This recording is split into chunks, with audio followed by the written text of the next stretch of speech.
Oh, yeah. End of season. Season 3. Leadership, entrepreneurship, godly management. We talked about all this. If some of the greatest leaders were African from your country, they would have not accomplished their visions. I mean, this is not a statement, but a fact. In my point of view, Africa has the greatest inventors that Westerners in the realm of all this truth, they are dead spiritually. Their brains are drained. We actually have great future leaders around us in our home. We can see them through our children's, our brothers and sisters. But we maybe lack either the motivation, the strategy, or the willing. Do we have the will to assist, to bring out the good in someone? To help those people to accomplish their dreams? Do we have parents that have the attention, the care of the dream of their children? I think that's the main point, which is different from Westerners. Because when they see a strong desire to accomplish something in their children from the very early age, they assist them, they support them, so that then they can become what they want. But this is a fact that we don't have as Africans. There are plenty of reasons behind this. Fact one, this is the second fact. Africans are mentally, behind in technological innovation, in the global evolution of the world, because of this insignificant aspect of their own pride. Yes, pride. Actually, even Africans' parents, family, they are selfish of their own pride. But that is crazy.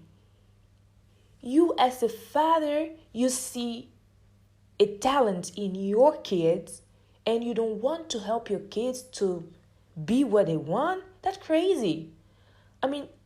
You want to keep the pride, power, recognition for yourself?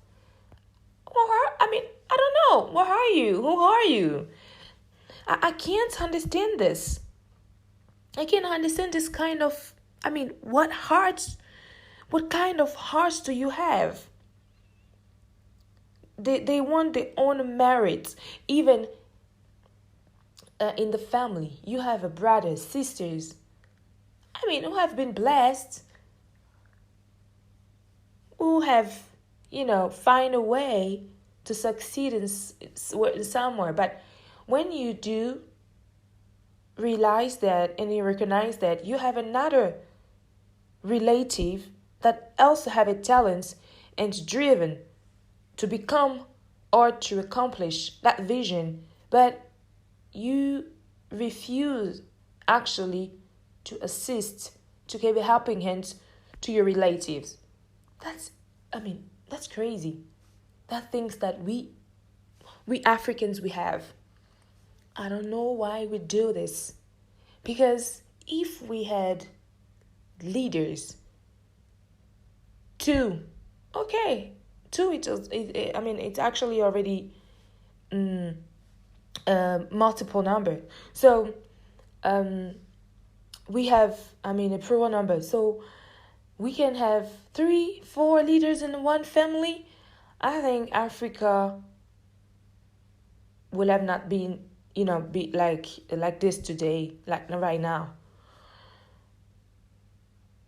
Yes, this is an important fact.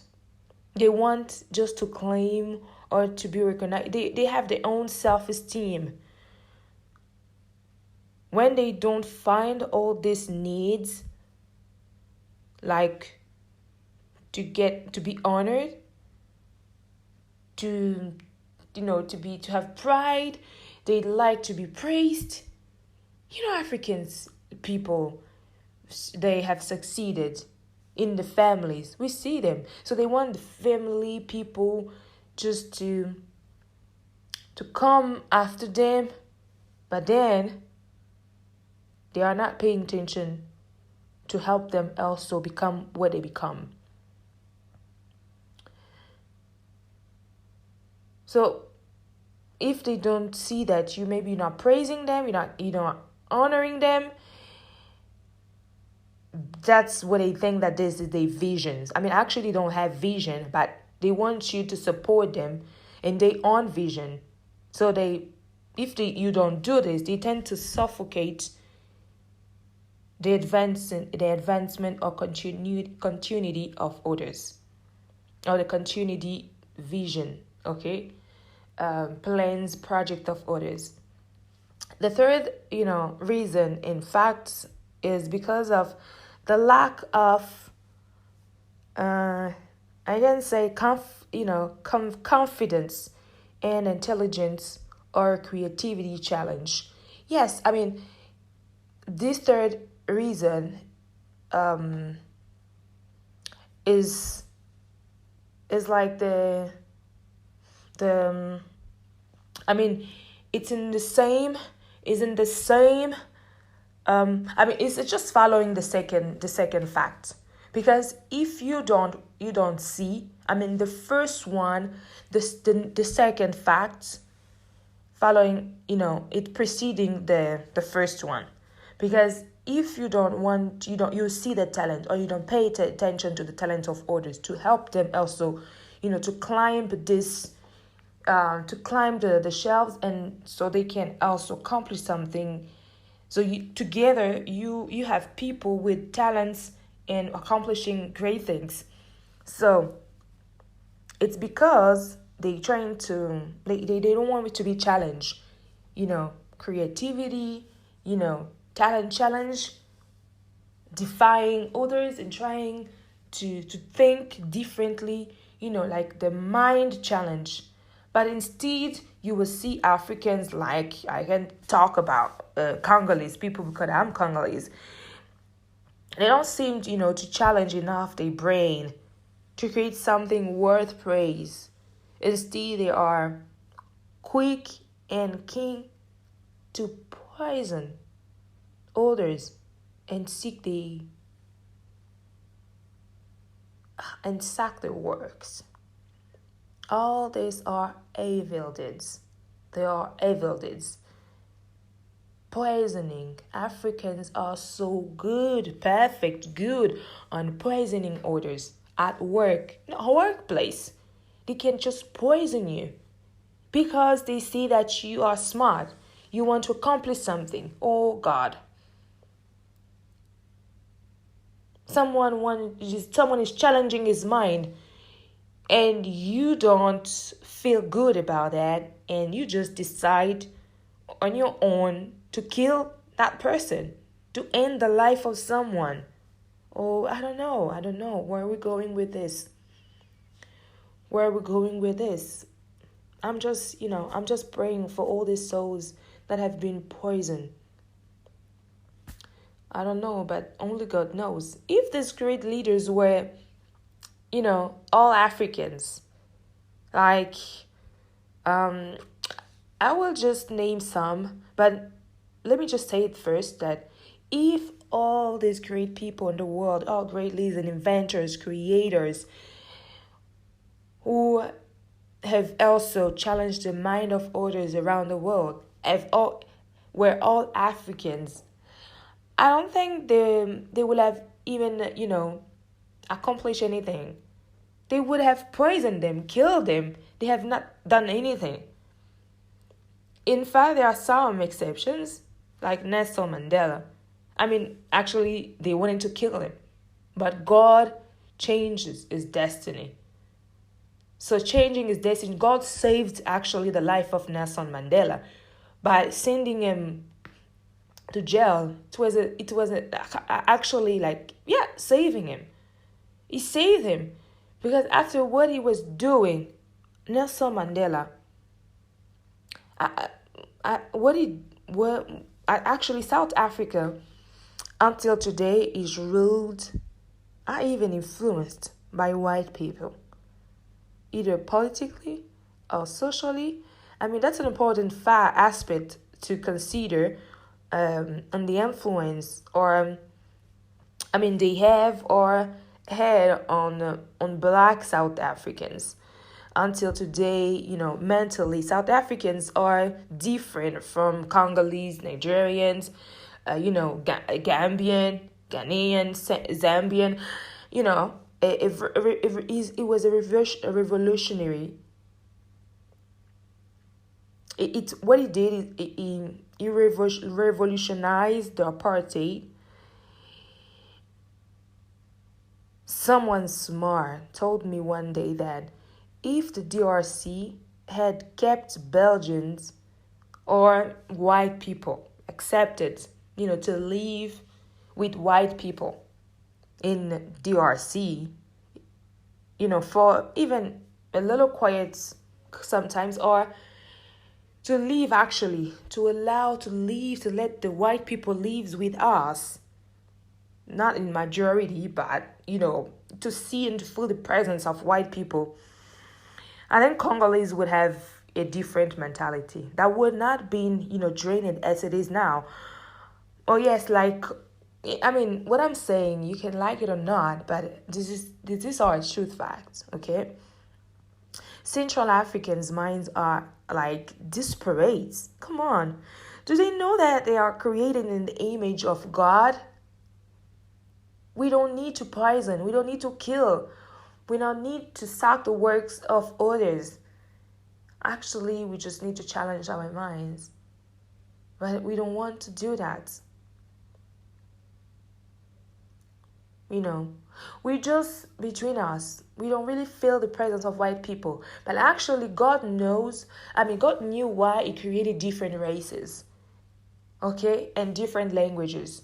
I think we all need to live together and to learn from one another. If we set a place, we're creating a space where we actually find multicultural environment in our own country.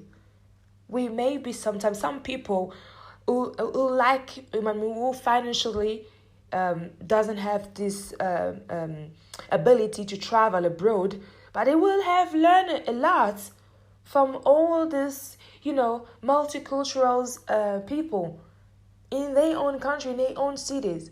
But we don't have it. But actually, if we talk about white people, where do we find white people? We have this area here in Kinshasa called Gombe, where you find white people actually in this just area.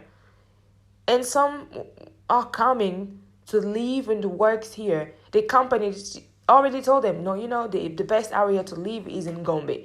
Some of them can live just around the downtown. But the best thing that we could do is, of course, there are a lot of things to do, like in DRC, in our countries, to make our environment, our area safe. But I don't know, because actually Congolese are social people. We are not violent. We are naturally social and peaceful. So if we just all the time give this, we sharing this image of our country as like unsafe country, because we are not. Because we're preventing this this open minds of our brothers Congolese to learn and to be able to be inspired by others. Because if within us we don't inspire each others, so we can be inspired by other people, by Westerners, by any other, nationalities, not only maybe Westerners. It can be Nigerian, because I appreciate the energy, the creativity mind of Nigerians. I mean, Nigerians actually, they are creative, and their mind are challenged. So we can see it. This art. I mean, we see all this. But let's talk about then other great leaders. You have Abraham Lincoln. He has been an extinguished leader, inventor of all times. I mean, what I'm calling him inventor, because inventing is not that technically. Your mind, when you're thinking scientifically, but you're an inventor. He revolutionized the world nation. He's the one who introduces the spirit of free nation in the United States. We have, I can't talk about leadership, entrepreneurship, and not mentioning Mother Teresa. Mother Teresa, what a woman, a mother. Wow. I can't even, I don't know how to describe her heart. More than a gold, helping people, feeding orphans. Actually, there are some people in this world who do things that will never be compared with someone else did. Okay? Just the way she was doing it. No. That was unique. Her way of sharing love and care to all humankind. I wasn't there actually, but we can just see it, and we know about all this. We can just see it. We can feel it. We don't need to be, close to someone to feel the truth of their actions, of their deeds, if it's pure or not. But Mother Teresa, oh yeah, she had a pure heart. I can say it.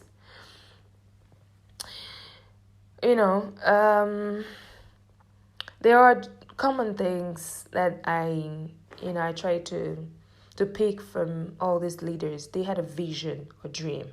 The second thing is that they loved people. They have the love of people. It's like it's not like a program in their mind. It's not, logical. The love they have, it is not, strategically organized or logically organized. It's just naturally. Because, Jesus Christ's love is so natural. We feel it. Jesus Christ's love, you see the actions behind the person. It's not thinking even. Just doing. You're giving. So it's like you see someone in need, you just help that person. Yeah. And the third thing I think, is unminded action. Actually, what I said about love is an unminded action instead of, unminded action, fully humanitarian. Yeah, let's say that way. So I can't forget, most African great leaders who have put their lives at risk to claim rights, freedom, and peace for people, for the country, and the future generation that we are today. We are the future generation they were fighting for. It is us. Yes, Patrice Emery Lumumba. What a dramatic end of an exceptional man. Why I call him exceptional? Because, what a death. The death that is still, we're still mourning, okay? We're still mourning his death until today. No, it is not the end yet. So this is what I call the dramatic end. Well, he had this he he hardly won the war of independence for Congo. If we are today, we can say we are free. We are not colonized anymore by white people, white Westerners, but it's because of him. It's because of him. I love the story of what Kwame Nkrumah did and Julius Nyerere. Oof.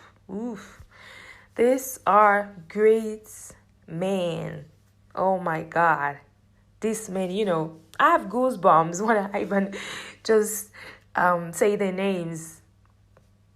Oh my God. When I read the story of these men, I said, oh my God.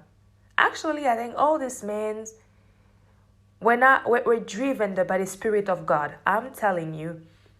They were driven by the Spirit of God. Why? Because what they did, you see what Jesus did for us on the cross. He died for us. Claimed. He said, I'm going to save you. I'm giving my life for you. So you be free. So all these men, they sacrifice their own lives. They need their own family for us. I don't know how we can call this, if not the Spirit of God in them. Yes, actually, they ends, all these leaders. I went through an article, and it's actually saying it, and I believe is that actually all these Africans leaders have been turned into the villains because of how they ended. So that's why today when you talk about Patrice Emery Lumumba, they say, oh no, what this man did is just, putting us again, or he just dig this hole that we today, Congolese people, can maybe not come out. So they don't see the fights he won for the independence, but they see the rush. They're saying that he claimed the independence so early. It wasn't the time yet. But who knows? What was the best time to do that? Who knows? But he did it. So let's say that it was all God's plan. All God's plans. So we cannot condemn them. Actually, we should normally give them respect. Respect.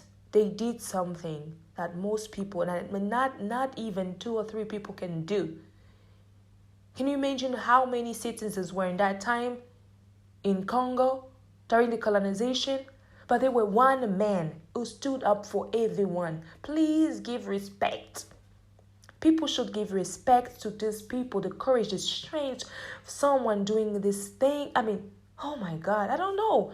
Life is precious. So someone risking his life for the sake of goodness, of success for others, even in your family. You see your brother, your sister, your mother, your parent sacrificing for you to live, protecting their children.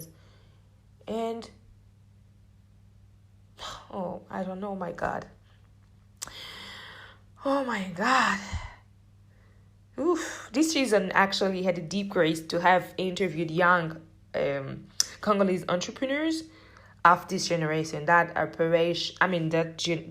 generational leaders. I call them generational leaders because we're in this moment, the generation. And we are young. We're starting young, so we will see our children also, follow our steps. We'll see them. And while we're also young, so we're not get old and maybe died and not see the fruits of what we're sowing today, but we will see them. We'll see them. So we had Terence Webe Mayo, who is a head communication at Rouser Assurance in DRC. I loved what Terence said, and I love that he was also relating his experience, his style with the teachings of Dr. Miles Monroe, who passed away, I think in 2016, 2015. So is basing his leadership on the word of God. That's amazing. Practices strategic leadership and focuses on serving others. Yes, because he's actually serving of God. He loves talking about God, and he's succeeding. He has these great backgrounds in the country. So this PODversation was really fruitful. I mean, I learned a lot from him. It was amazing. So we had also Joshua Ngoy is a Congolese living in Lubumbashi. He's ongoing. I find him as being like ongoing. He's an ongoing young entrepreneur with full of energy and potential. I mean, why I say full energy, because he keeps you, he can surprise you. He is surprisingly creative. He can do anything. From a motivational speaker, actually, he has this touch, through social media. When I even read, what he writes, I said, wow, this man is brilliant. There's something. So, today we have these motivational speakers because we want to, I want to say this word, but, yes, let me use it. We want to excite Africans' mind, this young generation mind. Yes. So just try to, to sensitize your mind. Yes. And, yes, try to, you need actually look for a motivational speaker that you can be inspired. I can inspire you. Listen to a motivational speaker. It will help you. But actually, I listened to him, I follow him, I said, yeah, he's one of the good one who is going to be best tomorrow. He has, is practical. He is also a practical businessman. His leadership is based on success. Yes. And he's been inspired by people like Warren Buffett. Check him out. You will see. So the candidate governor of Tanganyika, one of the biggest province of the DRC, Mr. Elize Kaozi, young actually, and completely determined to enhance the current entrepreneurship on doing business with purpose and succeed for the development of the country, and by the hope of God, we hope that become this governor of Tanganyika.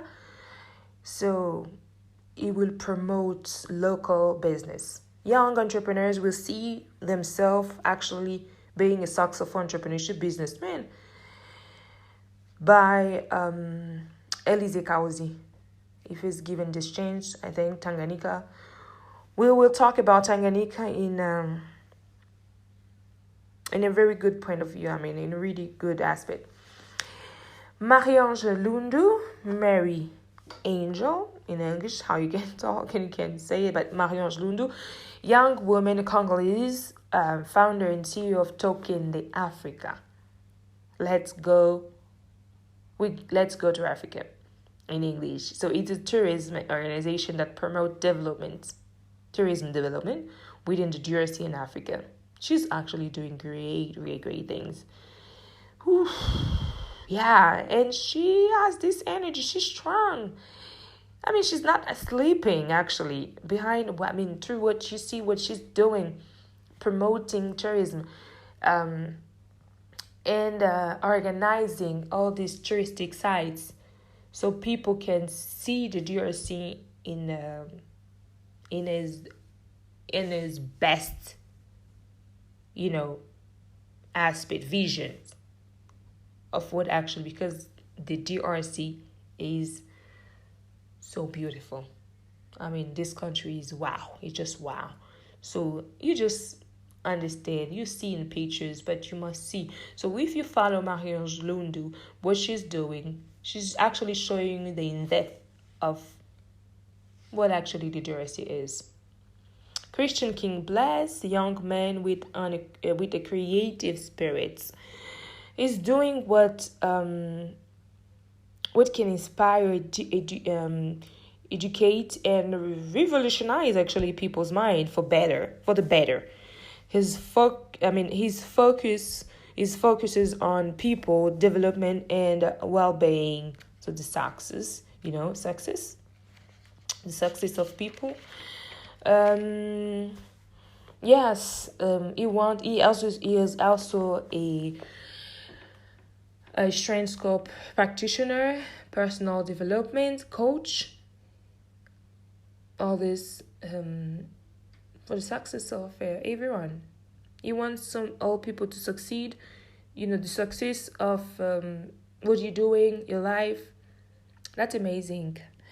You will find them in this Real Talk, the Real Talk show, Solola Bien, which is promoting Congolese, the diaspora, Congolese community in London, the British Congolese community, how they think. If you, check them out, you will see, they talks about everything, actually. And what you're learning, if you want to learn about how Congolese thinking, what they're doing, what you can learn, it's just not about Congolese, it inspires everyone. Because at the end, we are all the same.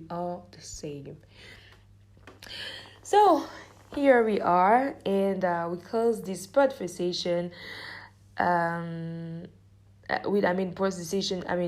season parts with my friend from Boston, Christina Paris, who is a strong woman with a bright, imaginative mind. She actually put in place a theme called Makeup Party on Zoom, where ladies, talk, do, and amuse around the makeup topics. And and makeup, they did actually, talk and do, makeup on Zoom. That's exciting. So I loved it. A single mom who have, already left some footprints in her past experience. It was a total pleasure to learn all this from her. I loved it, and I trust and I hope that you loved it too. You had this pleasure to learn from other people, and I'm happy finally to announce you that we have ended this season 3 of Chasing the Truth and Uniqueness podcast, and there are more great things to come in our next season. So stay tuned, don't miss out some episodes, and please leave comments, share your feedbacks, text, email, or leave comments. You can listen to the podcast on almost like 8 listens platforms. You have Apple Podcast, you have Anchor, you have Spotify, you have Radio Republic, you have Breaker. Take time to listen to all this, and you have listen notes. You can just type Chasing the Truth and Uniqueness podcast on Google, and you will find all others listens platforms where you can find this all the episodes. And you can also find in Google Podcasts. Thank you so much. Thank you for the time and attention that you giving to Chasing the Truth and Uniqueness, because we are family. Remember, families, friends, we are all together. And I love you so much. I love you. You took the time to listen to all this. I love you. I share my love, my attention, my care, and I'm grateful. Okay, so cheers, and check you soon.